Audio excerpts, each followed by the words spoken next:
Class record नहीं हो पाई। Okay, Nilanchal माता जी आ गई, ठीक है। तो स्थित प्रज्ञ वो है, यदि स्थित प्रज्ञ जो है, इस हमने चर्चा किया था, जिसने आत्मज्ञान प्राप्त कर लिया है ना, अर्थात मोक्ष की प्राप्ति कर लिया था, जो इस विचार से मुक्त हो गया कि मैं शरीर हूँ, और वो इस बात का साक्षात्कार कर चुका है कि मैं शरीर नहीं, मैं आत्मा हूँ। ठीक है, उसको बोलते हैं स्थित प्रज्ञ। तो स्थित प्रज्ञ हमने चर्चा की थी, निष्काम कर्म योग से भी आता है और भक्ति योग से भी आता है, तो उसी की चर्चा हो रही थी। तो आगे का जो श्लोक है, श्लोक क्रमांक 60 हो गया। पिछले श्लोक तक हम लोग चर्चा कर चुके हैं, 59 तक, किस प्रकार भक्ति योग सर्वश्रेष्ठ है। भक्ति योग में इंद्रिय इंद्रिय निग्रह करना और मन को नियंत्रित करना बहुत आसान है, क्योंकि उच्चतर रस की प्राप्ति हो जाती है। तो उसकी चर्चा हम लोग कर चुके हैं। रसोपद से उसको रस मिल जाता है, जबकि दूसरे योगों में उसको रस नहीं मिलता, बिना रस के वो अपने प्रयास से करता है। अभी यहाँ पर हम जो है श्लोक क्रमांक 60 से चर्चा करेंगे इसकी। श्लोक क्रमांक 60 से तो श्वेता कुमारी जी, आप पढ़ोगे अनुवाद? हरे कृष्णा प्रभु जी, दंडवत प्रणाम। हाँ प्रभु जी, मैं पढ़ूंगी। ठीक है, ओके। यतति अपि कौन्तेय पुरुषस्य विपेष्टिता इंद्रियाणि प्रमाथीनि हरिन्ता प्रजभं मनः। पढ़ू प्रभु जी। हाँ बिल्कुल, पढ़िए। हे अर्जुन, इंद्रियां इतनी प्रबल तथा वेगवान है कि उसे उस विवेकी पुरुष के मन को भी बलपूर्वक हर लेती है, जो उन्हें वश में करने का प्रयत्न करता है। रुक जाइए। तो देखिए, भगवान यहाँ पर कितनी बड़ी बात बोल रहे हैं। भगवान किसकी बात कर रहे हैं? आत्मज्ञानी की, स्थित प्रज्ञ की बात हो रही है। ये साधकों की बात नहीं हो रही है। जो स्थित प्रज्ञ हैं, जो अपने में पथ में सिद्ध हो चुके हैं, उनकी भी स्थिति बताई जा रही है। क्या हो रहा है? यत तो हपि कौन्तेय, यत तो हपि कौन्तेय, यत तो यानी क्या होता है? यतन करना या प्रयत्न करना। हपि यानी निश्चित रूप से, और कौन्तेय यानी हे अर्जुन। तो हे अर्जुन, जो अपना पूरा प्रयास कर रहा है, यतन यतन कर रहा है पूरी शक्ति से, क्या होता है? पुरुषस्य विपिष्यते। पुरुषस्य यानी ऐसा साधक या पुरुष, विपिष्यते यानी विवेकवान। तो ऐसा विवेकवान पुरुष जो पूरा यत्न कर रहा है, किस चीज का यत्न कर रहा है? आत्मज्ञान का। तो क्या होता है? इंद्रियाणी प्रमाथीनी।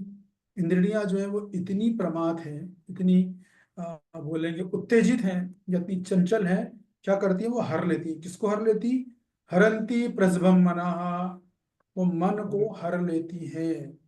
तो यहाँ पर भगवान इंद्रियों को ये बात को बताना चाह रहे हैं कि अर्जुन, इंद्रियां इतनी प्रबल हैं, इंद्रियों का वेग इतना प्रबल है कि जो आत्मज्ञानी पुरुष है, जो विवेकी पुरुष है, विपिष्टता पुरुष है, जब वो मन को नियंत्रित करता है, मन को कंट्रोल करता है, तो इंद्रियां इतनी बदमाश, इतनी चंचल, इतनी बलवान है कि वो उसके मन को भी हर लेती है। तो यहाँ पर साधारण व्यक्ति की बात नहीं हो रही है, समझ लेना अच्छे से। मतलब साधक साधक की बात नहीं हो रही है यहाँ पर। तो सिद्ध व्यक्ति, आत्मज्ञानी व्यक्ति की बात हो रही है, कि वो व्यक्ति जो आत्मज्ञान के लगभग लगभग कर चुका है या बिल्कुल करने के नजदीक है, वो क्या कर रहा है? अपने मन को नियंत्रित कर रहा है। मन को नियंत्रित करना तो जरूरी है ना, तो मन को नियंत्रित कर रहा है, लेकिन इंद्रियां इतनी बलवान है, हरंती मना, मन को भी हर लेती है। ये बात बताई, इंद्रियाणी प्रमाथीनी, इतनी उन्मत्त है, इतनी उन्मत्त है इंद्रियां, कि वो ऐसे योगी को, जो मन को नियंत्रित कर रहा है, उसके मन को भी हर लेती है। ये भगवान बोल रहे हैं। आत्मज्ञानी की बात हो रही है यहाँ पर। हालांकि स्थित प्रज्ञ पर स्थिति इतनी ऊंची है कि यहाँ पर आ, आ, स्थित प्रज्ञ मतलब तक पहुंचना ही बड़ा दुर्लभ है, लेकिन फिर भी वो विवेकी पुरुष जो आत्मा और शरीर के भेद को जानता है, यदि वो मन को नियंत्रित कर रहा है, इंद्रियों को नियंत्रित करने का प्रयास कर रहा है, तो इंद्रियां मन को हर लेती है। और कभी कभी मन भी इंद्रियों को हरता है, दोनों होता है। इंद्रियां मन को हरती हैं, कभी कभी मन भी इंद्रियों को हर लेता है। जब कर रहे हैं, जब में मन लगा रहा है, अचानक मन में विचार आएगा, चलो उठो, कहाँ जब करो, जाके सो जाओ, क्या फायदा, चलो उठो वाला काम कर लो, चलो सर अर्जेंट कॉल कर लेंगे तो काम नहीं हो पाएगा। तो कभी कभी मन भी अ, कभी इंद्रियां मन को हरती हैं, कभी मन इंद्रियों को हर लेता है। इस तरीके से ये खेल चलता है। इस उदाहरण के लिए आप लोगों को पता होगा कि अजामिल की कथा थी श्रीमद् भागवतम में। तो बहुत ही विद्वान ब्राह्मण था, शास्त्रों का ज्ञाता था, बड़ा धर्म कर्म से नियमों का पालन करता था, बहुत अच्छा शास्त्रों का ज्ञाता था। सुबह जल्दी उठना, ब्रह्म मुहूर्त में उठना, बड़ा ब्राह्मण ब्राह्मण के सारे कर्तव्य निभाता था। एक बार वह जंगल में गया था बस लकड़ी लेने के लिए। वहां पर जो जंगल में लकड़ी पेड़ से काट के जब वापस ला रहा था, तो उसने एक दृश्य देख लिया। वो दृश्य क्या था? एक शूद्र और शूद्राणी निवस्त्र होकर लिपटे हुए थे। बस उसको देखने के बाद वो कमरे में आया, और उसका इंद्रियां मन दोनों इतने विचलित हो गए, इतने विचलित हो गए, वो उसने जाके उससे उसकी घर में अच्छी सुंदर पत्नी थी, आत्मज्ञानी बड़ी सुशील पत्नी थी, उसका त्याग किया, और वो शूद्राणी जो कि वेश्या थी, उससे विवाह कर लिया। अब विवाह ही नहीं किया, विवाह से बच्चे पैदा किए। अभी साधारणतः वेश्या से कोई बच्चे पैदा नहीं करता है। लेकिन इस ये विद्वान ब्राह्मण ने वेश्या से बच्चे पैदा किए, और बच्चे भी एक दो नहीं, 10 बच्चे पैदा किए थे। तो इसका उदाहरण है। तो देखिए यहाँ से ये श्लोक क्रमांक 60 से भक्ति योग चालू हो गया है। मतलब 60, 61, 61 तो शुद्ध भक्ति योग है। यहाँ से भक्ति योग चालू हो रहा है। ये 2 श्लोक भक्ति योग के हैं। हालांकि ऑफिस गए। कहाँ से आ रही है आवाज ये?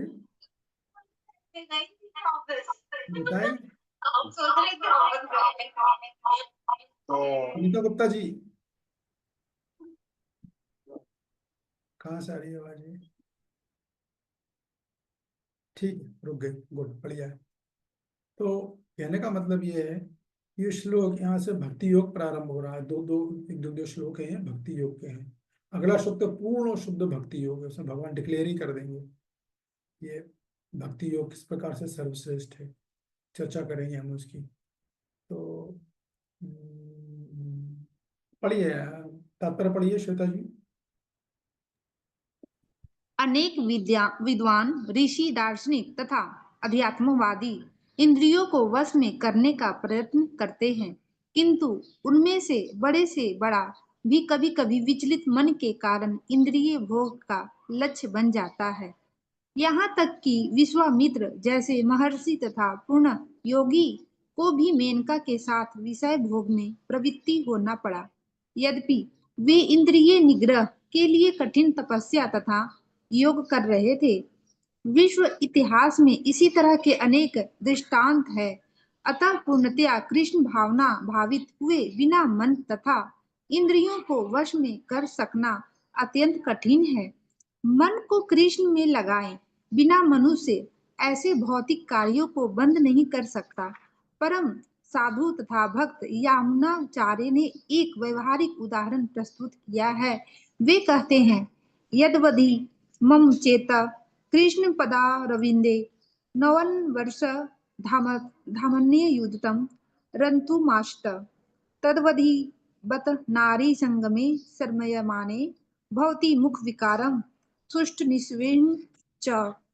जब से मेरा मन भगवान कृष्ण के विंदों की सेवा में लग गया है, और जब से मैं नित्य नव दिव्य रस का अनुभव करता रहा हूँ, तब से स्त्री प्रसंग का विचार आते ही मेरा मन उधर से फिर जाता है, और मैं ऐसे विचार पर थू थू करता हूँ।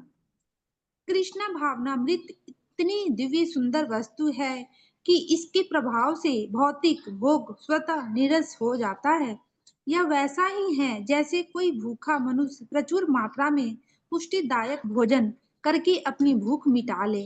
महाराज अम्बरीश भी परम योगी दुर्वासा मुनि पर इसलिए विजय पा सके क्योंकि उनका मन निरंतर कृष्ण भावनामृत में लगा रहता था।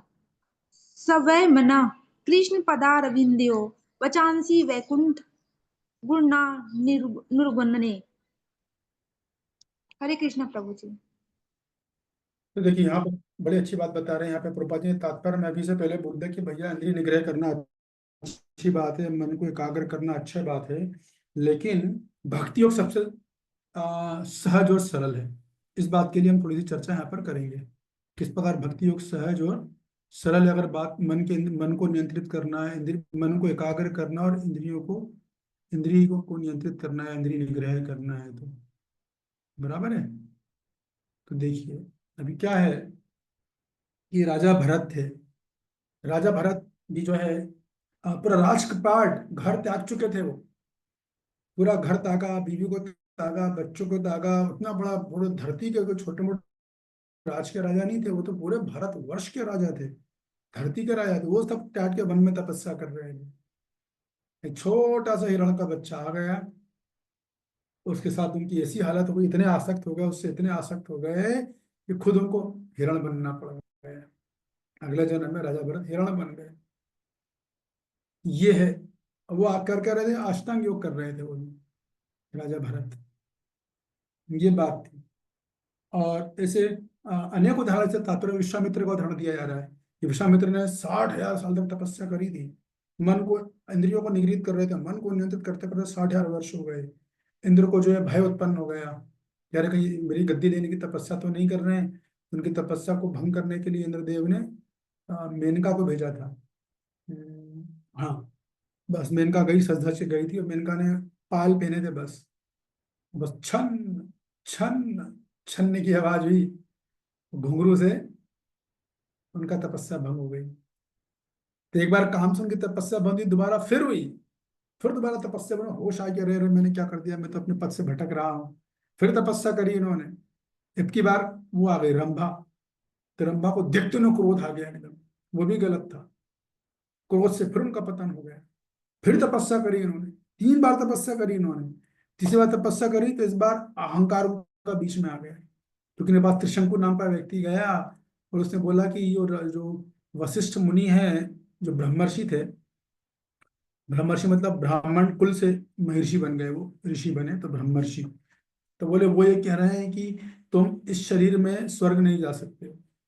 त्रिशंकु की इच्छा थी कि मैं इस शरीर से स्वर्ग जाऊं। तो जैसे उन्होंने सुना, बोला क्या, वो ये कह रहे हैं मैं विश्वामित्र राजर्षि, तो मैं जो है, क्योंकि वो राजा थे पहले, राजा से ऋषि बने थे, उसको बोलते हैं राजर्षि। तो मैं तो अपने तपोबल से मैं तुम्हें जो है लेके जाऊंगा, पहुंचाऊंगा तुमको मैं स्वर्ग इसी शरीर से। अभी ये नियम नहीं है, नियम तो है कि शरीर छोड़ो, पुण्य कार्य किए होंगे तो शरीर छोड़ने के बाद स्वर्ग जाओगे। खैर उन्होंने पहुंचाया। इंद्र ने देखा रे कौन स्वर्ग की तरफ आ रहा है, बिना कोई पुण्य कार्य की, वो दूसरा शरीर है, पुराने शरीर से आ रहा है। इंद्र ने अपने योग बल से उसे नीचे फेंक दिया। फिर उसके पास गया, फिर विश्वामित्र ने ऊपर फेंका, फिर इंद्र ने नीचे फेंका, इस तरह बीच में लटक गए, त्रिशंकु बन गए, लटके हवा में त्रिशंकु हो गए वो। तो इस प्रकार विश्वामित्र मुनि का 3 बार पतन हुआ। पहली बार काम से, दूसरी बार क्रोध से, तीसरी बार अहंकार से। फिर भगवान ने खुद में बोला तुम कहाँ ये योग बल के चक्कर में लगे हो, छोड़ो ये सब, तुम तो मेरे रूप गुण नाम लीला का ध्यान करो, भक्ति योग करो। फिर विश्वामित्र मुनि ने भक्ति योग किया, भक्ति योग करके फिर वो पहुंच गए थे अपने भगवत धाम। ये विश्वामित्र मुनि की कहानी है। तो कहने का मतलब है कि देखो, दूसरे तरीके से इंद्रियों को नियंत्रित करना या मन को नियंत्रित करना बहुत कठिन और असहज है, आसान नहीं है। खासकर इस कलयुग में तो विशेष रूप से। ये वैसा जैसे मान लो कुछ साधारण जीवन में हम देखते हो, कोई व्यक्ति कसम खाता है हम मीठा नहीं खाएंगे, कुछ दिन रुकेगा, उसके बाद फिर जैसे ही मीठा सामने आया, इंद्रियां इतनी तेजी से उसको लेके जाती हैं, उसको पता ही नहीं चलता कि मैंने कब खा लिया है। खिंची खिंची इंद्रियां ले जाती हैं। हर शराबी रोज सोचता है कि आज शाम को मैं शराब नहीं पीऊंगा। क्योंकि रोज रात को उसको गालियां पड़ती हैं, वाले डांटते हैं, नाली में पड़ा होता है, सुबह बीवी मारती है, बच्चे रोते हैं, सब होता है, रोज सुबह उठ कर सोचता अब नहीं पीऊंगा।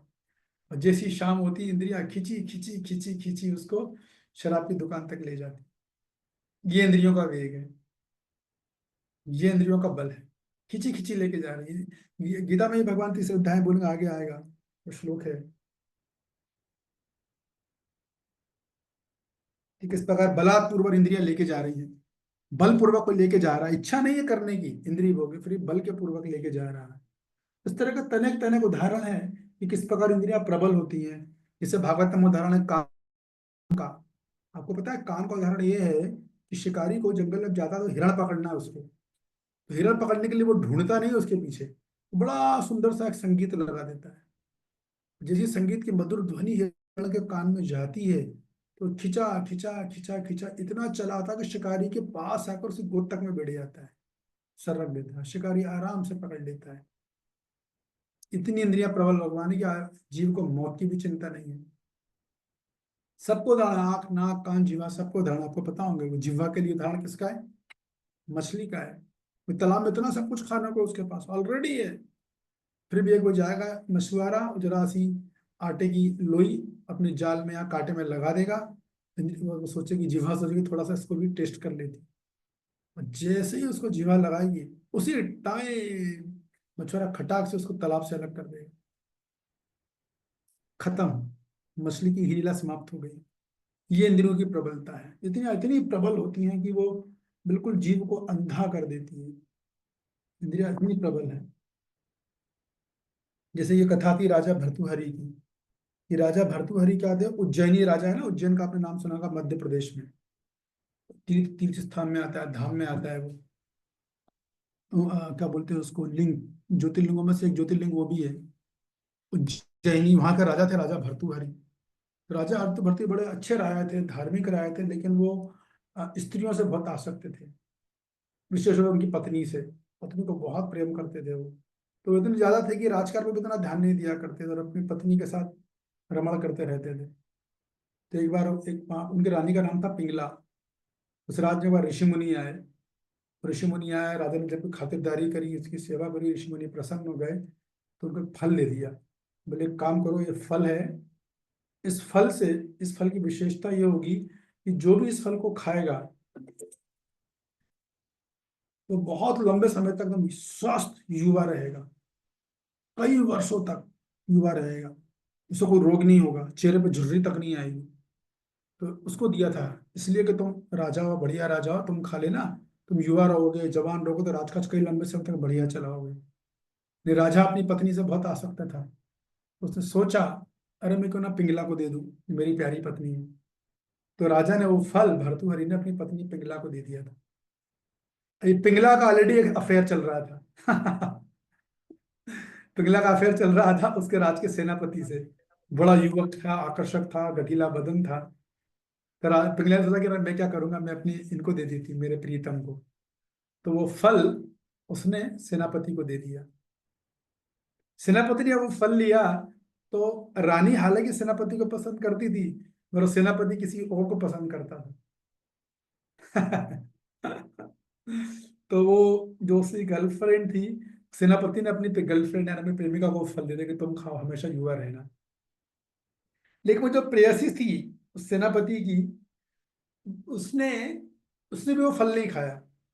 उसने क्या किया, उसने एक गलिका, बोलते गलिका मतलब नाचने वाली, उसको वो दे दिया कि तुम्हारा रोजगार बढ़िया चलेगा, लंबे समय तक चलेगा, मेरा तो क्या, मेरे पास तो सेनापति है, सब मिल जाता है, करके उसको दे दिया।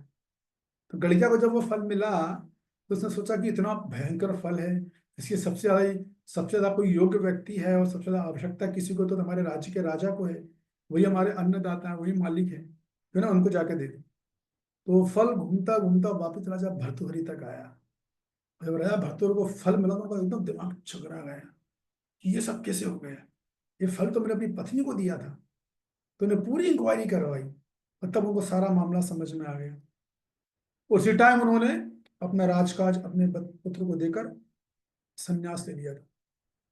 तो राजा भर्तृहरि ने इतना सारा संन्यास लिया, सब कुछ किया था, क्योंकि उनको वैराग, उन्होंने उन्होंने वो भी लिखी है, वैराग एक शतक लिखे हैं दो। उसका नाम है वैराग्य शतक, नीति शतक, श्रृंगार शतक। इन ग्रंथों की रचना करी थी इन्होंने, और जिसमें उन्होंने अपना अनुभव साक्षात्कार किया उसमें, क्या संसार है, कैसा जीवन है। तो वो राजा जिनका इतना सब कुछ घटा, सन्यासी बन गए, और बनने के बाद एक दिन वो सरोवर के किनारे गए, और वहां पर जल पीना था उनको। तो साधु के पास एक थैला होता है, और तो कुछ होता नहीं, एक थैला, लठ और एक लोटा, ये तीन चीजें होती हैं। तो उन्होंने अपना थैला वहां पर टांग दिया, और उसी टाइम वहां पर दूसरे मुनि आए, उनका मुझे नाम ध्यान नहीं आ रहा। हम्म, वो नाम मुझे भी ध्यान नहीं आ रहा। वो भी वहां पर आए थे, और वो भी स्नान करना चाहते थे सरोवर में। उन्होंने भी वो पेड़ के नीचे, इस पेड़ काफी ऊंचा था, एक छोटी सी डगा, ठूंठ जिसको बोलते हैं, एक ही ठूंठ था हाइट पे पहुंचाने के लिए। तो उन्होंने उस पर अपना थैला टांग दिया, और दोनों नहा, ये भी नहाने पहुंचे, स्नान करे, संध्या वंदन किया, फिर मुनि ने भी स्नान करके संध्या वंदन किया, दोनों वापिस आए। तो वहां पेड़ पर दो चिड़ियाएं बातें कर रही थी कि राजा हो तो भर्तृहरि की तरह हो, कितना बढ़िया राजा है, कितना विवेकवान है, कितना बिल्कुल आसक्त नहीं, इस तरह की बातें हो रही थी। और ये बातें उस राजा ने सुन ली थी भर्तृहरि ने। फिर वो स्नान करने गया था। जब वो स्नान करके बाहर आया तो उसने देखा, अरे मेरे ठूंठ पर किसी और का थैला टंगा है। तो दूसरे मुनि भी आए, तो उनमें आर्गुमेंट हो गया। राजा ने बोला, तुमने मेरे ठूंठ पे को डाला है, ये मेरा वृक्ष है भाई, मेरा थैला है, मेरा ठूंठ है, पेड़ की शाखा मेरी है। उसने कहा नहीं मेरी है, क्योंकि शाखा एक ही थी वहां पर। इस प्रकार दोनों लड़ाई झगड़ा हो गया, काफी गंभीर हो जाती बात, वो तो रुक गई बात। तो वो बाद में जब उसके जब शांत वो लड़ाई झगड़ा समाप्त हो वो चले गए, तो उस राजा को बहुत शर्म आई कि देखो मेरी इतनी तारीफ लोग कर रहे हो और मैं भी आसक्त हूँ इन चीजों से। तो वो भी योग पथ के व्यक्ति थे, फिर बाद में उन्होंने भक्ति योग अपनाया। तो मैं आप लोगों को कहना क्या चाह रहा हूँ कि देखिए इंद्रियां कितनी प्रबल होती हैं, और जब मन कितना प्रबल होता है कि बड़े बड़े आत्मज्ञानी व्यक्तियों को भी हर लेता है। जैसे राजा भर्तृहरि है, राजा भरत है, विश्वामित्र मुनि है, इन सब चीजों को भी हर लेता है। इस बात को यहाँ बताया जा रहा है, इंद्रिया इतनी बलवान है। क्या करें, इसका हल जो है अगले श्लोक में आएगा। यहाँ पर श्लोक क्रमांक प्रभुपाद जी ने तात्पर्य में सीधा बोल दिया है कि कृष्ण भावनामृत इतनी सुंदर वस्तु है कि इसके प्रभाव से भौतिक भोग स्वतः नीरस हो जाता है। तो प्रभुपाद जी सीधा बोल रहे हैं, भैया आप तो भक्ति करो, भक्ति भोग करते रहो बस। आपका जो भी भाव है वो सब स्वतः ही नीरस हो जाएगा। जिस प्रकार कोई भूखा व्यक्ति हो उसको आप 56 भोग ला के दे दो, जी कितना रस, कितना आनंद मिलेगा, कितना जॉय होगा। वैसी कृष्ण भक्ति है। तो आगे भगवान भी बात करेंगे। और ये श्लोक भी जो है शुद्ध भक्ति का श्लोक है, इसको आप नोट कर लो। राकेश बाबू आप पढ़ोगे? शुद्ध भक्ति का श्लोक है ये वाला। निष्काम कर्मयों की, मैंने बताया ना हर अध्याय में सब कुछ बोला गया है। ये श्लोक है शुद्ध भक्ति का एकदम, इसमें मत परा शब्द बहुत महत्वपूर्ण है। कंतरदा मत आप तो पढ़ नहीं पाओगे ना। नीलांचल, नीलांचल माता जी आप पढ़ोगे? ये मैं पढ़ती हूँ। कौन? हेमलता माता जी? जी, हरे अच्छा, कृष्ण प्रभु, दंडवत प्रणाम। मैं श्लोक पढ़ लूँ पहले फिर आप पढ़ना। तानि जी, सर्वाणि संयम्य युक्त आसीत मत्परा वंशे हि यस्य इंद्रियाणि तस्य प्रज्ञा प्रतिष्ठता। पढ़िए। हरे कृष्ण प्रभु। जो इंद्रियों को पूर्णतया वश में रखते हुए इंद्रिय संयम करता है और अपनी चेतना को मुझ में स्थिर कर देता है, वह मनुष्य स्थिर बुद्धि कहलाता है। हरे कृष्ण। हम्म। देखिए ये श्लोक जैसे मैंने बताया ना कि ये शुद्ध भक्ति का श्लोक है पूरा, इसको आप नोट कर लो। तो श्लोक में भगवान क्या बोल रहे हैं कि अर्जुन तुम सब छोड़ो, ये जो मैं बता रहा हूँ तुम क्या करो, जो व्यक्ति इंद्रियों को वश में रखे, इंद्रिय संयम करता है और अपने मन को युक्त आसित मत परा, मुझ पर यानी मुझ भगवान पर, या मेरे भक्तों पर। मत परा के दो अर्थ होते हैं, मुझ भगवान पर मतलब मेरा जो रूप तुम देख रहे हो उस रूप पर, या मेरे भक्तों पर, जो भक्तों पर अपने मन को स्थिर, मन में लगा देता है, वो स्थिर बुद्धि वाला है, वो वास्तविक स्थित प्रज्ञ है। इस बात को यहाँ पर बोला जा रहा है। ठीक है, तात्पर्य पढ़िए फिर मैं बताता हूँ। जी, हरे कृष्ण। इस श्लोक में बताया गया है कि योग सिद्धि की चरम अनुभूति कृष्ण भावनामृत ही है। जब तक कोई कृष्ण भावना भावित नहीं होता तब तक इंद्रियों को बस में करना संभव नहीं है। जैसा कि पहले कहा जा चुका है, दुर्वासा मुनि का झगड़ा महाराज अम्बरीश से हुआ, क्योंकि वह गर्ववश महाराज अम्बरीश पर क्रुद्ध हो गए, जिसमें अपनी इंद्रियों को रोक नहीं पाए। दूसरी ओर यद्यपि राजा मुनि के समान योगी न था, किंतु वह कृष्ण का भक्त था और उसने मुनि के सारे अन्याय सह लिए, जिससे वह विजयी हुआ। राजा अपनी इंद्रियों को वश में कर सका क्योंकि उसमें निम्नलिखित गुण थे, जिनका उल्लेख श्रीमद् भागवत में 9.4 18 से 20 में हुआ है। अनुवाद पढ़ लीजिए सीधा, अनुवाद। राजा अम्बरीश ने, जी, राजा अम्बरीश ने अपना मन भगवान कृष्ण की चरणा बिंदु में परिस्थित कर दिया, अपनी वाणी भगवान के धाम की चर्चा करने में लगा दी, अपने कानों को भगवान को लीलाओं को सुनने में, अपने हाथों को भगवान के मंदिर साफ करने में, अपनी आंखों को भगवान का स्वरूप देखने में, अपने शरीर को भक्त के शरीर का स्पर्श करने में अपनी नाक को भगवान की चरणा रविंदों पर भेंट किए गए फूलों की गंध सूंघने में, अपनी जीभ को उन्हें अर्पित तुलसी दलों को आस्वाद करने में, अपने पांवों को जहां जहां भगवान की मंदिर है उन स्थानों पर यात्रा करने में, अपने सिर को भगवान को नमस्कार करने में तथा अपनी इच्छाओं का भगवान को इच्छाओं को पूरा करने में लगा दिया। और इन गुणों के कारण वे भगवान के मत पर भक्त बनने के योग्य हो गए। आगे पढ़ो प्रभु जी। पढ़िए। इस प्रसंग में मत पर शब्द का अत्यंत सार्थक है, किंतु मत पर किस तरह हो सकता है इसका वर्णन महाराज अम्बरीश के जीवन में बताया गया है।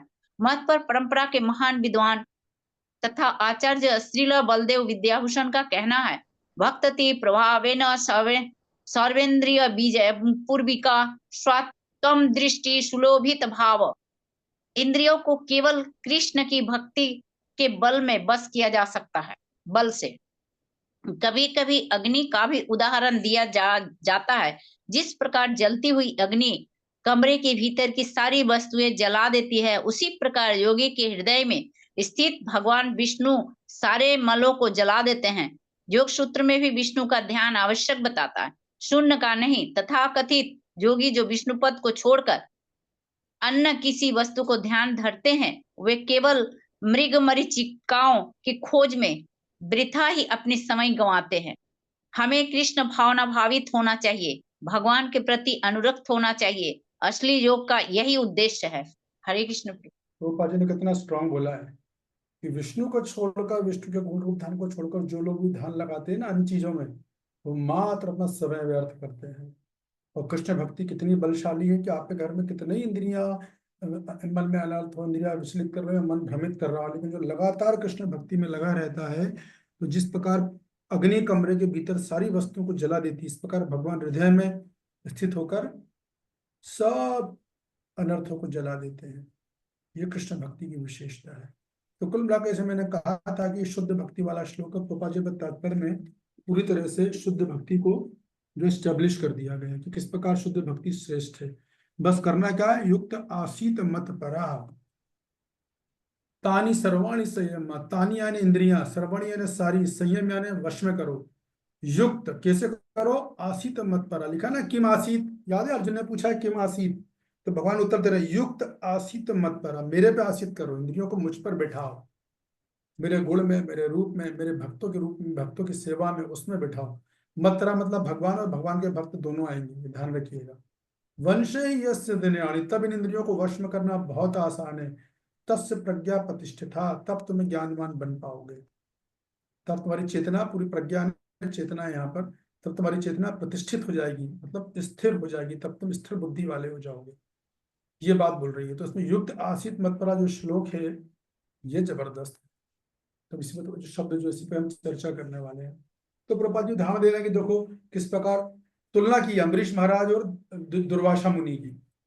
आपको पूरी कथा वो याद है कि किस प्रकार दुर्वासा मुनि जब उनके घर में गए, महल में गए, तो उनको बोला कि मेरे 60,000 शिष्य आ रहे हैं, भोजन की व्यवस्था करो। एकादशी का दिन था, हम वो स्नान करने चले गए, संपारण का समय था। दुर्वासा मुनि ने ब्राह्मणों की से विचार विमर्श कर जल ग्रहण किया था।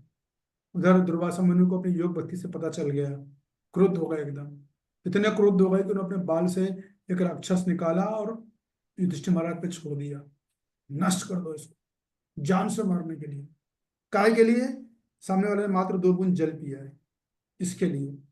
दुर्वासा मुनि महान योगी और अम्बरीश महाराज महान भक्ति योगी, एक कदम भी पीछे नहीं हटे हो।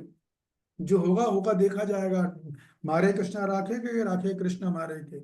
अगर भगवान मुझे बचाना चाहते हैं तो बचाएंगे, मारना चाहते हैं तो बचाएंगे। अम्बरीश महाराज बताते हैं 1 इंच भी पीछे नहीं हटे थे, तो उनको बचाने आया था सुदर्शन चक्र, भगवान के आदेश पर। क्यों आया उसकी वजह टीका में बताते हैं, विश्वनाथ चक्रदीपाद को ही बाद में चर्चा करेंगे। मगर वो आया, फिर आने के बाद तुरंत वो लगा दुर्वासा मुनि के पीछे, और दुर्वासा मुनि लगे भागने अपनी जान बचा के। सुमेरु पर्वत की गुफाओं, कैलाश पर्वत, तो ब्रह्म लोग भागते भागते भागता वैकुंठ लोग गए थे। देखो कितना अंतर है दोनों में। एक क्रुद्ध होगा छोटी सी बात पर, और जब जान के लाया तो सब जगह भागना चालू किया। अम्बरीश महाराज 1 इंच भी पीछे नहीं हटे थे। क्यों? सवे मना कृष्ण पदार विंदे, अभी सुना आपने, बताया, तात्पर्य बता रहे हैं। मृदा माता जी ने पढ़ के सुना है किस प्रकार अम्बरीश महाराज ने अपने मन को भगवान के चरणों में लगा दिया था, वाणी को भगवान के गुणों का बखान करने में लगाया, कान से हरि कथा भगवत गीता सुनने में लगाया, नेत्रों से भगवान का रूप का दर्शन किया, भक्तों का दर्शन किया, जीवा से प्रसाद में, तुलसी दल खाने में, हाथ से गीता को पढ़ने में, गीता को उठाने में, पैरों से मंदिर की परिक्रमा करने में, भगवान की तरह तरह से सेवाएं होती है, नासिका को, सबको उन्होंने भगवान पूरे इंद्र और मन दोनों को लगा दिया था। पूरी इंद्रियां, पांचों ज्ञान इंद्रियां, पांच कर्मेंद्रियां और मन, पूरे 11 के 11 उन्होंने लगा दिए थे अपने भगवान की सेवा में। सबे मना कृष्ण पदार विंदे वांछा से वैकुंठ गुणानुवर्णने, इसको बोलते हैं कृष्ण भक्ति का प्रभाव। कुछ भी नहीं हुआ, अल्टीमेटली भगवान ने उनकी रक्षा करी। और अम्बरीश महाराज दुर्वासा मुनि देव पद से भ्रष्ट हो गए। दुर्वासा मुनि पानी के नीचे गए जब तपस्या करने से वृंदावन धाम में, नीचे जल के नीचे, सबसे नीचे, लेकिन बस मछली को मिलते देखा और बस मन विचलित हो गया। वो नीचे योग योग कर रहे थे। तो कहने का मतलब है यहाँ पर अन्य योगों से, जो योग में हमने योग पढ़े ना, निष्काम कर्म योग, ज्ञान योग, अष्टांग और भक्ति योग, इसकी तुलना की जा रही है। मैं बताता हूँ आपको भी कैसे कैसे है, इनमें क्या अंतर है, आपको पूरा विज्ञान समझ में आ जाएगा।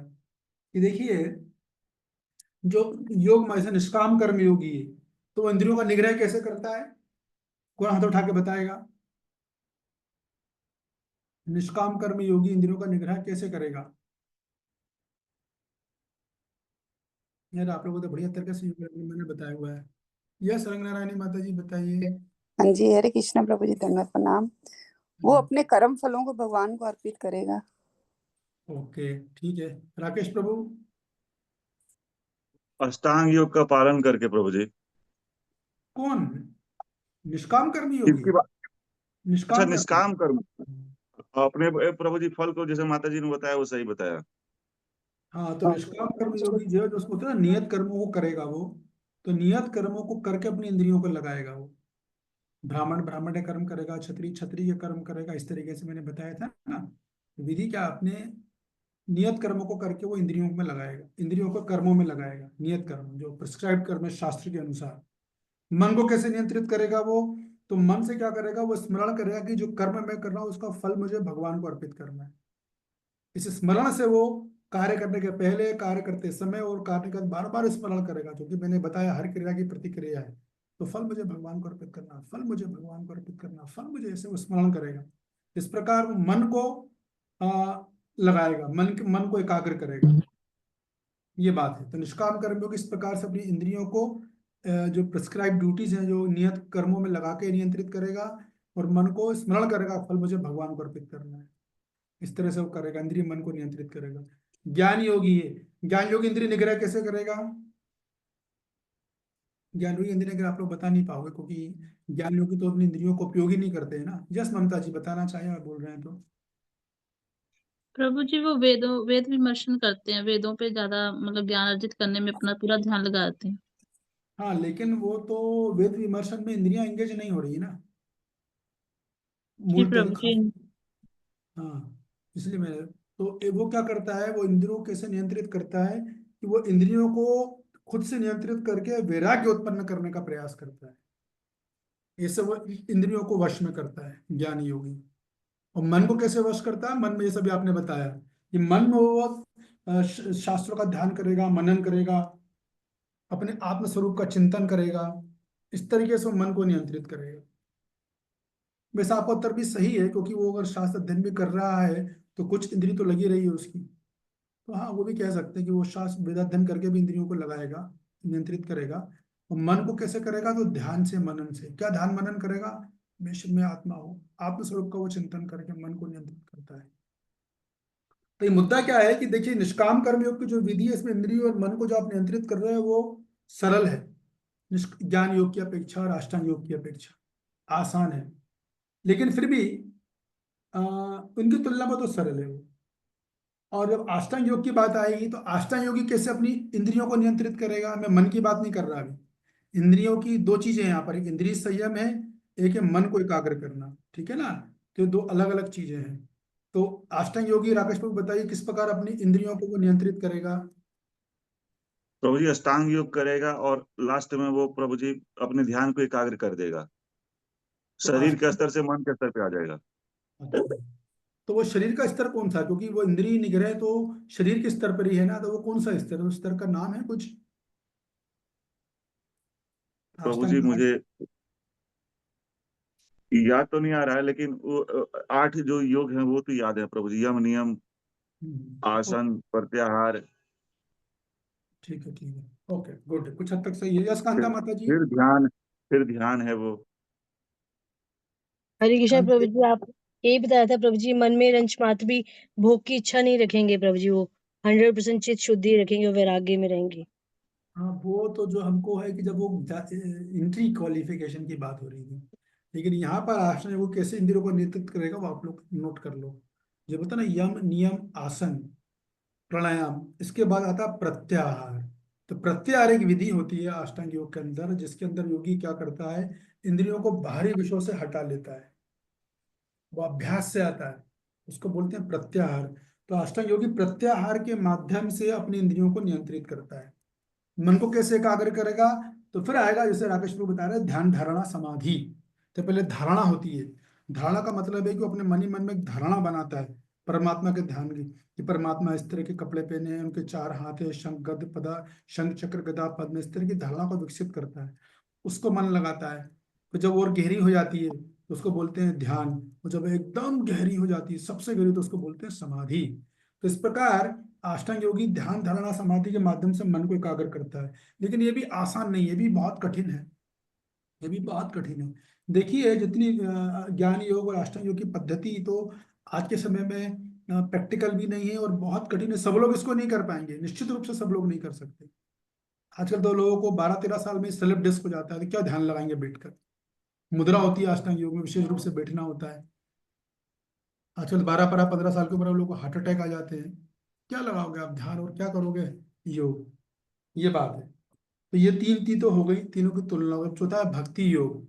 भक्ति योग में साधक कौन हाथ उठा के बताएगा किस प्रकार से वो अपनी इंद्रियों को नियंत्रित करता है। ये तो सिंपल है, आप सबको बिल्कुल भूलना नहीं चाहिए। भक्ति योग में साधक क्या विधि है जिससे वो अपनी इंद्रियों को नियंत्रित करता है वो। बताइए रामेश्वरी जी। हरे कृष्णा प्रभु जी, दंडवत प्रणाम। नवदा भक्ति। हाँ, वेरी, बहुत बढ़िया। तो नवदा भक्ति में एग्जाम्पल देके बताओ आप, कैसे इंद्रिय नियंत्रित कर रहा है वो, कोई एग्जाम्पल देना चाहोगे आप? इंद्रिया समझते हो ना, 5 ज्ञानेंद्रियां हैं, 5 कर्मेंद्रियां हैं।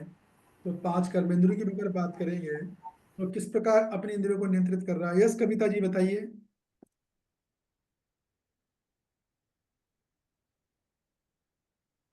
हरे कृष्णा प्रभु जी।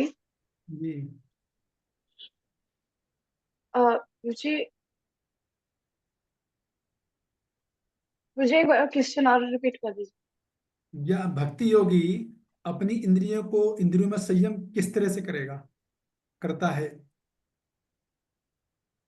प्रभु जी, भक्ति करके।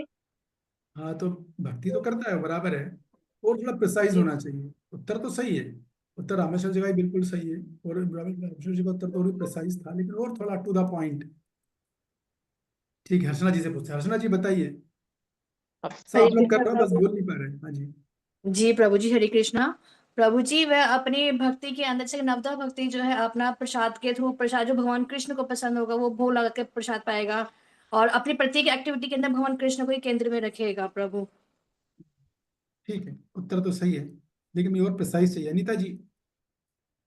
अंत में हरे कृष्णा प्रभु जी, दंडवत प्रणाम। प्रभु जी, मैं अपनी इंद्रियों को सीमित कर सकता, जैसे कि श्रवण के माध्यम से कर्म को के विषय में सुनने अष्टमी द्वारा भगवान का, और कीर्तन। जीवा के द्वारा भगवान का प्रसाद पाकर हम्म, तरह पाँव के द्वारा भगवान के धाम और मंदिर परिक्रमा करके इस प्रकार वो अपने इंद्रियों को नियंत्रित कर सकता है। बिल्कुल सही जवाब। जब ये जैसा अम्बरीश महाराज ने किया ना, पूरी 9 की 9 विधि अपनाएगा वो। श्रवण में कानों को लगाएगा, जीवा को कीर्तन में लगाएगा, मन को स्मरण में लगाएगा। हम जब कर रहे हैं तो हमारी सारी इंद्रियां लगती है कि नहीं लगती हैं? जब अभी क्लास सुन रहे तो कान एक इंद्रिय है हमारी, वो लग गई। हम हाथ से नोट्स बना रहे हैं, वो नोट तो वो हमारे हाथ उसमें लग गए, इंद्रिय में लग गए। तो तरह तरह के जितनी भी ज्ञान इंद्रियां, कर्म इंद्रियां, झाड़ू लगा रहे हैं हम घर की या मंदिर की लगा रहे हैं, अर्च विग्रहों को सजा रहे हैं, अर्च विग्रहों को स्नान करा रहे हैं, तो हमारी कितनी इंद्रियां लगती हैं, हाथ भी लग रहे हैं, कान भी लग रहे हैं। तो इस तरह से भक्ति योग में ये सब करना बड़ा आसान है, सरल है, और हर वर्ग के लोग कर सकते हैं। एक 90 साल का वृद्ध व्यक्ति भी कृष्ण भक्ति में रहकर अपनी इंद्रियों को लगा सकता है और मन को एकाग्र कर सकता है। क्या अष्टांग योगी ये कर सकता है? नहीं। क्या ज्ञान योगी ये कर सकता है? नहीं। क्या निष्काम कर्म योगी ये कर सकता है? नहीं कर सकता। तो ये इस तरह से भक्ति योगी बड़ी सरल है एकदम करना। और भक्ति योगी मन को कैसे एकाग्र करेगा, कौन बताएगा? इंद्रियों की तो चलो बात हो गई, इंद्रिय संयम तो होगा, मन को कैसे एकाग्र करेगा भक्ति योगी? बताइए रंगनारायणी माता जी। हरे कृष्ण प्रभु जी, चैंटिंग में ध्यान लगाकर, ध्यान पूर्वक जप करके। Good, very good. और कोई तरीका हेमलता माता जी आप बताना चाहते हैं? मन को, इंद्रिय को नहीं, मन को। वही चैंटिंग, नवदा भक्ति में तो सारे कुछ आ जाते हैं, पर मन चैंटिंग में ही रहता है, रहना चाहिए। हाँ, हाँ। तो सप्ताह कंपेयर में भक्तों की देखिए चैंटिंग में मन रहता ही नहीं है। नहीं तो फिर तो भक्ति का नाम ही नहीं रहेगा प्रभु जी। नहीं नहीं चैंटिंग नहीं, चैंटिंग ऐसा भगवान का नहीं। नाम ही तो असली हो जाता है ना प्रभु जी। ठीक है, अभी चर्चा करेंगे, बताएंगे हम आपको। जी रह गया। और यह धनधारिणी माता जी, मन को कैसे लगाता है कृष्ण भक्ति, ये पूछ रहा हूँ मैं। कृष्ण प्रभु भक्त जी मन, हरे कृष्णा प्रभु जी, श्रवण और कीर्तन से प्रभु जी, जप करके भगवान का स्मरण करके। तो श्रवण कीर्तन में श्रवण कर रहा है तो कैसे मन को लगा रहा है वो? भाई ध्यान से, हम जब हम कानों से सुनेंगे, मन को हम ध्यान से लगाएंगे सुनने के लिए, जप को, कथाएं को, जब वो श्रवण करते हैं भगवान की अच्छा, कथाएं गुड, सुनते हैं, ठीक है, जप ठीक है, करते हैं उसको। ठीक है, ठीक है माता जी, सही है, गलत नहीं है, सभी को उत्तर सही है वैसे तो। राधा रानी माता जी, मन को भक्त कैसे हरे एकाग्र कृष्णा के करता है? भगवान के चरणा बिंद बिंद की ध्यान रख के। गुड। देखो दो चीजें, एक होता है इंद्रिय नियंत्रण, एक होता है मन को एकाग्र करना। तो इंद्रिय नियंत्रण पूरा क्लियर हो गया। अब मन को एकाग्र करना, तो मन को भगवान, उत्तर आप सबके सही है, गलत नहीं है, सभी ने उत्तर सही दिए, बढ़िया दिए। कि मन को एकाग्र करने का सबसे पावरफुल तरीका है शास्त्र अध्ययन, भगवत गीता का अध्ययन। उस टाइम देखना आपको मन पूरी तरह इतना एब्जॉर्ब रहेगा कि आपको आसपास का चल रहा पता ही नहीं चलता। थोड़ी सी रुचि आ जानी चाहिए बस, कब 2 घंटे निकल गए, अरे 2 घंटे बजे ऊपर उठाए तो या गर्दन में दर्द होता पता चला, रहे 2 गया। तो अध्ययन करके, पठन करके, शास्त्र अध्ययन करके, शास्त्र का पठन करके, शास्त्र का चिंतन करके व्यक्ति मन को पूरी तरह से एकाग्र कर लेता है। श्रवण से भी कर सकता है, क्यों नहीं कर सकता, श्रवण से भी कर सकता है। लेकिन श्रवण के लिए भी जनरली कंप्लेंट यही रहती है ना कि जब कथा चलती है तो हमारा मन तो हजारों जगह भागता रहता है ना। बात तो ये है, जो एक कथा, 1 घंटे की कथा सुनी हमने, तो उसमें हार्डली 2-3, एक आध 2 पॉइंट याद रहे हैं तो बहुत बड़ी बात है, कुछ याद ही नहीं रहता। मन कहाँ कहाँ भागता रहता है। लेकिन पठन अध्ययन ऐसी चीज है कि मन को आपको वहाँ रखना ही पड़ेगा, क्योंकि आपको समझना है अभी, तो मन स्वतः आ जाता है। तो शास्त्र अध्ययन के द्वारा मन को एकाग्र करता है। फिर सिंपल भगवान के रूप का चिंतन करता है, ऐसा बताया नेताजी ने। भगवान का दर्शन वगैरह, घर में भगवान को स्नान कराया है, उसे पता होना चाहिए भगवान आज कौन से वस्त्र पहने हैं, मैंने क्या श्रृंगार किया है। जैसे हमारे घर में माता जी ने आज येलो कलर के वस्त्र पहना है, गुरुनिताई को गोल्डन येलो। इस तरह से भगवान के रूप को ध्यान लगाता है। शिक्षा, जो गीता की शिक्षा है, जो सिद्धांत, जो क्लास में जो बातें चर्चा चल रही है, जो नोट्स बना है, उस पर मनन करके मन को लगाया जाता है। इस तरीके से हम लोग जो अपने मन को भक्ति में लगाते हैं। तो अब मुद्दा क्या है यहाँ पर, जो भगवान बोल रहे हैं युक्त आसित मत परा, इसका मतलब मैं आपको बार बार बता रहा हूँ कि भगवान क्या बोल रहे हैं, अर्जुन तुम इंद्रियों संयम करना है और मन को नियंत्रित करने का सबसे आसान तरीका क्या है, मत परा, मुझ में लगा दो। इंद्रियों को मेरी सेवा में लगा दो और मन को मुझ पर एकाग्र कर लो, यह सबसे आसान तरीका है। और प्रभा जी पूरे तात्पर्य में इसी बात को बोल रहे हैं कि किस प्रकार कृष्ण भक्ति में इंद्रियों को नियंत्रित करना और मन को एकाग्र करना का सबसे पावरफुल, सबसे सहज, सबसे सरल, सबसे आसान और सबके लिए है, वो है कृष्ण भक्ति। 90 साल का व्यक्ति भी कर सकता है। चलती ट्रेन में हम भगवान मन को नियंत्रित कर सकते हैं, प्लेन में कर सकते हैं, बाकी ये लोग थोड़ी कर सकते हैं, बाकी लोग नहीं कर सकते हैं। जैसे मैंने बताया था एक बार आश्रम योगी से मेरी बात हो गई थी ट्रेन में, मैंने कहा आप कर पाओगे, बोला नहीं, मैंने कहा हम अभी करके दिखाते हैं। तो ये बात है यहाँ पर। तो यहाँ पर कुल मिला के कृष्ण भक्ति का बखान किया गया है कि किस तरह से जो कृष्ण भक्ति जो है कितनी सरल, कितनी आसान है। और बलदेव विद्याभूषण भी इसी बात को बोल रहे हैं कि भगवान की भक्ति के माध्यम से इंद्रियों को निग्रह करना या इंद्रियों को संयमित करना और मन को एकाग्र करना आसान है। और अब भगवान की नवदा भक्ति के माध्यम से, जैसा कि बोला रामेश्वरी जी ने, कि हम नवदा भक्ति के माध्यम से बड़ी आसानी और सरलता के साथ इंद्रिय निग्रह भी कर सकते हैं और मन को एकाग्र कर सकते हैं और स्थिर बुद्धि प्राप्त कर सकते हैं। लेकिन तत्स्य प्रज्ञा प्रतिष्ठता, प्रतिष्ठता यानी स्थिर करना, तो आसानी से ये बहुत सहज सरल और स्वाभाविक है जीव के लिए, सबके लिए संभव है। और सब कृष्णाचार्य से रामानुजाचार्य हैं, मैंने सबकी टीका पढ़ी थी, रामानुजाचार्य है, मध्वाचार्य जी हैं, ये शंकराचार्य जी को छोड़कर सब यही बात बोल रहे हैं कि कृष्ण भक्ति में, कृष्ण भक्ति जो उसमें इंद्रियों को निग्रह करना और मन को एकाग्र करना और स्थिर बुद्धि लाना सबसे सरल, सबसे आसान, सहज और सरल माध्यम है, वो है कृष्ण भक्ति। तो उसके लिए हमने अनेक उदाहरणों की चर्चा कर ली। हमने चर्चा करी अम्बरीश मुनि महाराज और दुर्वासा मुनि की चर्चा करी, कितना अंतर था दोनों में, है ना। और पिछले श्लोक में भी हमने अनेक राजा भर्तृ और राजा भरत, विश्वामित्र मुनि की भी चर्चाएं करी। तो कुल मिलाकर इस सिद्धांत का सिद्ध बाधित होगा कि शुद्ध भक्ति योगा लीडर में सर्वश्रेष्ठ है, अगर आपको इंद्रिय निग्रह करना, मन को नियंत्रित करना है। ये बात यहाँ पर पूरी बताई गई है। हरे कृष्ण कृष्ण कृष्ण हरे हरे, हरे राम राम राम हरे। क्या कोई प्रश्न? हाथ उठाए। यस कविता जी बोलिए। हरे कृष्णा प्रभु, सादर प्रणाम।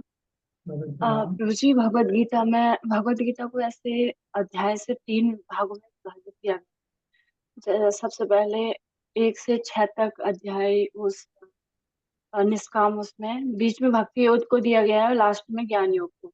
जी। तो प्रभु जी, मेरा क्वेश्चन ये था कि भक्ति योग को बीच में ही क्यों रखा गया? अरे आप थे नहीं क्या? तो मैंने तो बताया था, शुरू में बताया। ये तो आपने, ये मेरा कोर्स चल रहा है ना भगवत गीता, उसमें भी मैंने पिछली क्लास में बताया। और जो हम ये श्लोक कर रहे थे तो भी हमने बताया था कि क्यों गीता को भक्ति में रखा गया है। तो मैं कई बार, सॉरी प्रभु जी, हमारे यहाँ सॉरी गाजियाबाद में महामिलन का प्रोग्राम था, तो हम लोग उसमें बिजी थे, सेवा थी, तो इसमें क्लास नहीं। ठीक है, ठीक है। तो आप लोग हाथ हटाइए, कौन बताना, इसको उत्तर देना चाहेगा क्यों कृष्ण भक्ति योग को ही बीच में रखा गया है? जो उत्तर देना चाहते हैं हाथ उठाएं। बताइए नारायणी माता जी। हाँ जी, हरे कृष्णा प्रभु जी। क्योंकि भक्ति योग जो है, ये दोनों योगों को, निष्काम कर्म योग को और नीचे वाला जो है ज्ञान योग, इनको जो है संजीवनी प्रदान करता है भक्ति योग जो है। इसलिए इसको सेंटर में रखते हैं, क्योंकि दूसरा आपने बताया था कि जो कीमती चीज होती है उसको हम संदूक के अंदर ही रखते हैं, सेंटर में उसको संभाल कर रखी जाती है, पोषण देता है ये। हाँ, दोनों जब योगों को संजीवनी दे रहा है तो वो पोषण दे रहा है। तो राकेश प्रभु आप बताओ, अगर संजीवनी देने से क्या मतलब है? अगर मान लो जैसे कि पहले भगवान ने निष्काम कर्म योग बोला, फिर बीच में भक्ति योग बोला, फिर बाद में ज्ञान योग बोला है, तो अगर हम भक्ति योग को बीच में से हटा के नीचे रख दें तो क्या होगा? समझ में आया ना? निष्काम कर्म। क्योंकि प्रभु जी कर्म और ज्ञान जो है वो भक्ति युक्त होना चाहिए, बिना भक्ति के नहीं होना चाहिए, तभी वो सार्थक है। गुड। तो अगर हम ऐसा क्रम चेंज कर दें, मान लो भगवान भक्ति योग को सबसे आखिरी ही बोले, तो क्या परिणाम आएगा? प्रभु जी कर्म को पहले रखने का यही ये है कि प्रभु जी जो डिवोशनल सेवा कहते हैं भक्ति को प्रभु जी, यानी कि स्वैच्छिक रूप से भगवान की सेवा करना, तो इसमें कर्म पहले आ जाता है प्रभु जी। तो कर्म के माध्यम से ही हम भक्ति में आगे बढ़ते हैं प्रभु जी, और कर्म के फलों को सबसे पहले। वो आप सही बोल रहे हो, वो तो आपने उत्तर दे दिया ऑलरेडी। लेकिन मैं ये पूछ रहा हूँ कि जो क्रम को चेंज कर दे, अगर भक्ति को बीच में से हटा के सबसे नीचे रख दे, तो क्या परिणाम आएगा, ये पूछ रहा हूं मैं। प्रभु जी, डायरेक्ट कोई भक्ति बिना कर्म और ज्ञान के कैसे कर सकता है, जब उसे पता ही नहीं होगा कि हमें कौन से कर्म करने हैं और किसकी भक्ति करनी है, तो भक्ति ओके, कैसे करेगा? ठीक है, ठीक है, देखते हैं कोई और का जवाब देता है। बताइए ममता जी, ममता सरीन जी, आप तो क्लास में थे, दोनों क्लास सुनी, यहाँ तक मुझे ध्यान है। प्रभु अगर जी हम, हाँ, प्रभु जी दोनों में भक्ति जरूरी है। अगर एक में भी हटा दी तो उसका कोई मतलब नहीं रहेगा। अगर कर्म योग से भी भक्ति निकल गई तो उसका भी कोई मतलब नहीं है। दोनों में भक्ति जरूरी है। हाँ, वो तो सही है, ये बात तो रमेश प्रभु ही बोल रहे हैं, ये बात अंगरानी माता जी बोल रहे हैं। मेरा प्रश्न ये है कि भक्ति योग को आप नीचे कर दो तो क्या परिणाम होगा, ये पूछ रहा हूँ। तो सुनिए, सिंपल सी बात है, जैसा कि अभी बोला, हमने चर्चा करी है, रंगना माता जी बोला, जब भक्ति योग बीच में रहता है तो ऊपर निष्काम कर्म योग को भी पोषण करता है और नीचे से ज्ञान योग को भी पोषण करता है।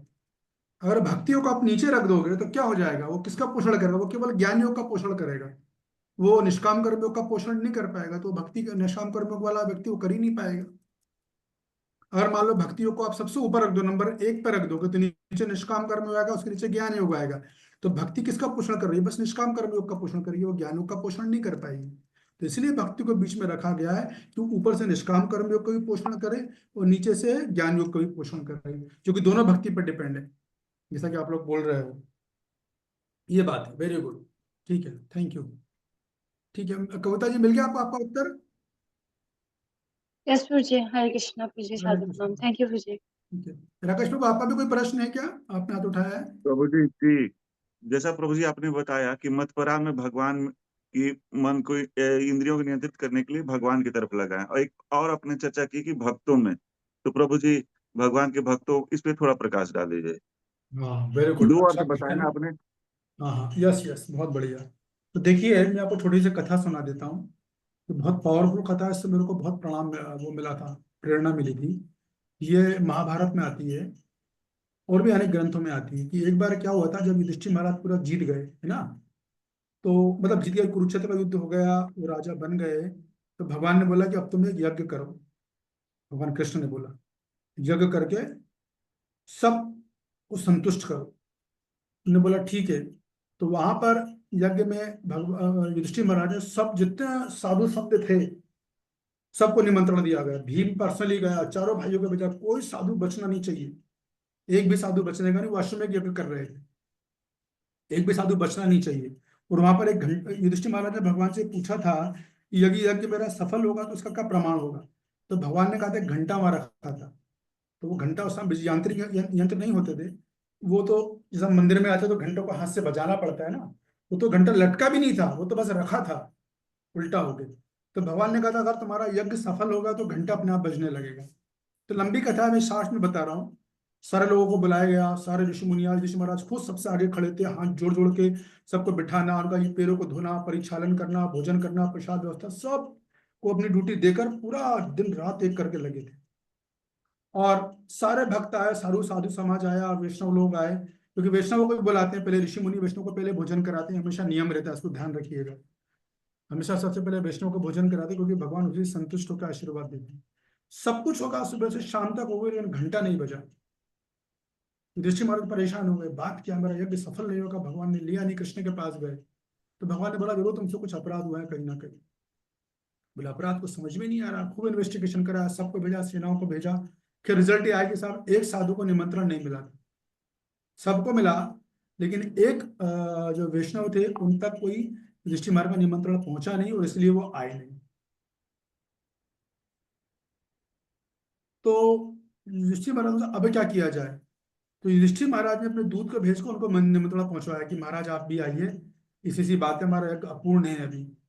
तो उस साधु ने बोला कि देखिए, आपको युधिष्ठिर महाराज तो अभी पहला अश्वमेध यज्ञ कर रहे हैं, लेकिन मैं केवल उसी के यज्ञ में जाऊंगा जिसने 100 अश्वमेध यज्ञ कर लिए हो, क्योंकि उन्होंने मेरे को पहले नहीं बुलाया है। तो अब मैं तभी जाऊंगा जब वो 100 अश्वमेध यज्ञ कर लेंगे। अभी 100 अश्वमेध करना लगभग असंभव काम, इतना धन, इतना समय, बहुत अनलिमिटेड खर्चा है, बड़े परेशान, रात में घूमते रहे, क्या करूं क्या करूं। उनकी पत्नी द्रौपदी ने देखा, बोले बड़े चिंतित है महाराज, क्या बात है? उन्हें बताई ऐसी ऐसी बात है भाई, घंटा बजा नहीं और यज्ञ सफल नहीं हुआ है। द्रौपदी बोली कोई बात नहीं, आप चिंता मत करिए, उन ऋषि मुनि को मैं बुला के लाऊंगी। और ऋषि द्रौपदी बहुत कॉन्फिडेंट थी। वो सुबह सुबह उठी, स्नान किया, ब्रह्म मुहूर्त में अर्चना करी और सीधे जो है ऋषि मुनि के पास पहुंच गई। तो उसने बोला है भगवान, है प्रभु, कृपा करके हमारा यज्ञ संपूर्ण कीजिए। तो उसने बोला आपको मेरी शर्त पता है, जैसे 100 अश्वमेध यज्ञ किए होंगे तो मैं जाऊंगा। तो उसने बोला हाँ। बोला कहा तुमने 100 अश्वमेध यज्ञ किए हैं? उसने बोला महाराज सोते का मैं 1000 अश्वमेध यज्ञ करके आ रही हूँ। बोला कैसे? बोला मैं भगवान का दर्शन करवा, जितने वैष्णव थे मैंने 1000 वैष्णव के दर्शन किए हुए। और शास्त्र के अनुसार एक वैष्णव का दर्शन करने का मतलब एक अश्वमेध यज्ञ का फल मिलता है।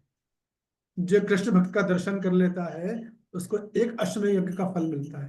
तो मैं तो 1000 करके आ रही हूँ। तो साधु तुरंत मान को तुरंत के साथ चल दिए। भोजन पानी का स्वागत हुआ, उन्होंने भोजन ग्रहण किया, खुश हुए, वो घंटा बज गया। दर्शन का मतलब है कि एक कृष्ण भक्त के दर्शन से एक अश्वमेध यज्ञ का फल मिल जाता है। तो मतपरा का मतलब ये है कि महत्व भगवान का उससे कहीं ज्यादा भगवान के भक्तों का महत्व है। तो भगवान के भक्तों की भी सेवा करनी चाहिए, सेवा की भावना। इस संग से मैंने बोला केवल दर्शन करने से इतना बड़ा फल है तो आप समझ जाओ हम सेवा करें सच्चे भाव से क्या फल मिलेगा, ये बात है। ठीक है जी प्रभु जी, बहुत बहुत धन्यवाद। Thank you. यस ममता जी, आपका उत्तर हो गया? फिर भी और कोई प्रश्न है आपका? प्रभु जी श्लोक नंबर 60 में लिखा हुआ है, जब से मेरा मन भगवान कृष्ण के चरणारविंद की सेवा में लग गया है और जब से मैं नित्य नव दिव्य रस का अनुभव करता रहता हूँ। तो प्रभु जी ये नव दिव्य रस नवदा भक्ति ही है कि कुछ अलग है? नवदा भक्ति ही है। बस एक ही भक्ति करोगे तो तरह तरह के रस निकल रहे हैं, श्रवण करोगे तो तरह तरह के रस निकल रहे हैं, कीर्तन करोगे तो तरह तरह के रस निकल रहे हैं। जैसे मैंने बताया था ना, क्या है भगवत गीता में कि भगवान ने 700 श्लोक बोले और हर एक श्लोक के हजारों हजारों अर्थ हैं। तो कितना रस मिलता है, ये बात। ठीक है प्रभु जी। Thank you. आप सबका बहुत बहुत धन्यवाद। किसी का कोई कमेंट? यही 5 मिनट है हमारे पास, मैं ले सकता हूँ, कमेंट कर देंगे। तो यदि कमेंट करना चाहते अच्छा से तो। हरे कृष्णा प्रभु, इधर में प्रणाम। हरे रिंकू जी बोलिए, बोलिए। ठीक है, किसने? राकेश प्रभु आप कमेंट कर रहे हैं, बोलिए। जी प्रभु जी, प्रभु जी बहुत ही अच्छे से आपने दोनों श्लोकों को समझाया। और सबसे जो महत्वपूर्ण जो मुझे लगा प्रभु जी, जो मतपरा का आपने दो अर्थ बताई, यही मुझे सारे श्लोक का प्रभु जी सार लगा। और सबसे महत्वपूर्ण शब्द है, जैसा कि आपने भी बताया प्रभु जी, कि हमारी भक्ति को बढ़ाने में बहुत मददगार सिद्ध होगा प्रभु जी। हम लोग इसका इतना गूढ़ अर्थ जानते नहीं थे प्रभु जी। तो आपका बहुत बहुत धन्यवाद प्रभु जी। लेकिन मतपरा शब्द अपना अपना महत्वपूर्ण, उससे महत्वपूर्ण बात है कि इसमें दोनों आएंगे, भगवान और भगवान का भक्त। ये भी ध्यान रखना, जी प्रभु जी, ये जी बहुत महत्व। इसीलिए मैंने पूछा था जी। ठीक है, इसलिए कभी बहुत बहुत हमारा धन्यवाद प्रभु जी। हमारा आपसे या किसी और के प्रति भी मैंने कभी जाने अनजाने में अपराध किया हो तो मैं क्षमा याचना करता हूँ। राकेश प्रभु से भी क्षमा नहीं याचना, प्रभु जी, प्रभु जी आप क्षमा मांग के हम लोग वांछना को शर्मिंदा नहीं कीजिए प्रभु जी। आप हम लोग से श्रेष्ठ हैं प्रभु जी, आपका स्थान भी उच्च है प्रभु जी हमेशा। नमो नमः। अनंत कोटि वैष्णव भक्त वृंद की जय। जय। तो देखिए जय। आज मैंने 44 अश्वमेध यज्ञ कर लिए 1 घंटे में। हरे कृष्णा।